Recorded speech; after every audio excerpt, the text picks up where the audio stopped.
Welcome to the Deep Dive. We unpack your sources, find those nuggets of knowledge you're looking for. Exactly. And today, we're diving into someone truly transformative. Bill Gates. We've got some great material you sent over, looking at his whole journey, from being this really young coder at 13. Yeah, just 13. To the Microsoft visionary, and then, of course, this huge shift into philanthropy. It's quite a story. Our mission here is pretty clear. Pull out the key insights, those aha moments, maybe some surprising bits, and really give you a shortcut to understanding the mindset behind it all. And what really jumps out from the sources is just how early that spark for computers ignited. William Henry Gates III, born 55, was already coding at 13. I mean, lots of kids were maybe playing the earliest video games, Pong or whatever. He was already trying to figure out how to, like you said, outsmart software systems. He was fascinated by what made them tick. That early start is pretty striking. The sources don't just say playing, they use that word outsmarting. Were there specific examples even before Microsoft that kind of showed this off? Oh, absolutely. There's a great little anecdote in there about him and Paul Allen. They were still in high school. Okay. And they found a bug, a glitch, in a computer system at this place called Computer Center Corporation. Right. But instead of just, reporting it and moving on, they actually offered to fix it. For free? Well, not exactly free. They offered to debug it in exchange for more computer time. Ah, smart. Exactly. It wasn't just curiosity. It was about getting their hands dirty, really doing it, which, definitely foreshadows his whole approach later on. That's learning by doing right there. Yeah. And this wasn't just a hobby. I mean, the sources highlight this really bold move, dropping out of Harvard in '75. Yeah, a huge decision. It wasn't because he was failing, right? Yeah. It was this conviction about the future. Absolutely. He and Paul Allen, they just saw this personal computer revolution on the horizon. They knew it was coming. And they jumped on it, started Microsoft. Their first big thing was, what was it? A basic interpreter. Precisely, a basic interpreter.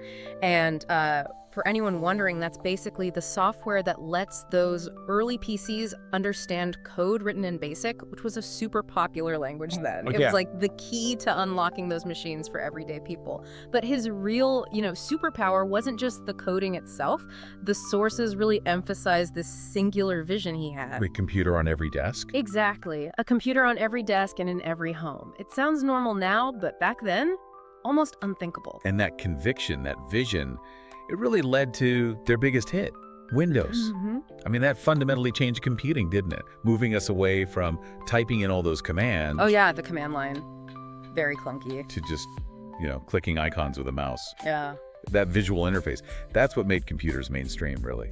And Windows wasn't just a product, it felt like a whole paradigm shift, right? It wasn't some overnight success either. It came from that long-term thinking, that relentless push to make complicated tech easy to use. It really shows how he'd make these big bets on a vision and then just stick with it for years. Patience and execution, decades sometimes. And then after basically conquering the software world, he makes this other massive shift. Yeah. Steps down from the day-to-day at Microsoft. Right, to focus fully on the Bill and Melinda Gates Foundation.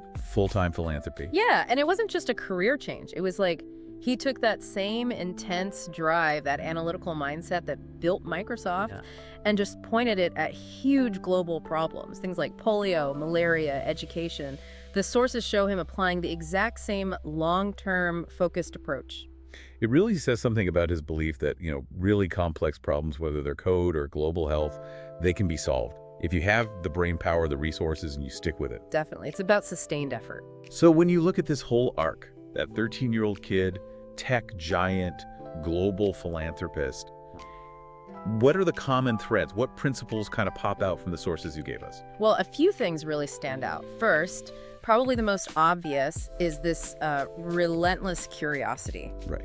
The reading. The reading. The sources hammer this home. He's not just skimming articles. He reads, over 50 books a year? Yeah, 50 books. That's incredible. And deep stuff, science papers, history. And he has those think weeks, right? Where he just goes off grid to read and synthesize. He locks himself away. It's about going deep into the fundamentals, not just chasing trends. Yeah. That's how he spotted opportunities, challenges, way before others did. Those think weeks really show the dedication. It's not just consuming info, it's processing it, using it. Which connects right into his long-term thinking, doesn't it? Absolutely connects. He thinks in decades, not fiscal quarters. You see it with the PC vision, you see it now with global health. He bets on these big underlying shifts, not the flavor of the month. Patience again. Patience and understanding that big change takes time. And, importantly, it means not getting thrown off by setbacks. Which leads to another point. Resilience. He wasn't afraid to fail. Yeah, Microsoft had its share of, well, less successful products. Windows Vista comes to mind for some. Right. But the material suggests every flop was treated as data, a learning opportunity. That fail fast, learn faster idea. Pretty much. And then maybe the most profound lesson, the one that hits home even if you don't have billions, is his perspective on time. Yes. You can't buy more time. Exactly. He says no matter how much money you have, you can't buy more time. Apparently, he guards his calendar fiercely, schedules things down to 5-minute blocks sometimes. 5 minutes, wow. Because he sees time as the ultimate resource, you know? It's finite. How you choose to spend it, what you focus on, learn, commit to solving, that's what defines your impact. So what does all this mean for you listening? I mean, Bill Gates' path, dropping out of Harvard, building Windows, tackling global health. It really shows a life driven by intense curiosity, that long-term view, and really valuing time. Yeah, guarding the calendar, reading 50 books a year. So if you can't buy more time, like he says, what are you doing with that currency? What small, consistent bets are you placing on your own curiosity, your own learning? Something to think about. We hope this deep dive leaves you not just knowing more about Bill Gates, but maybe thinking a bit more long-term about your own passions too.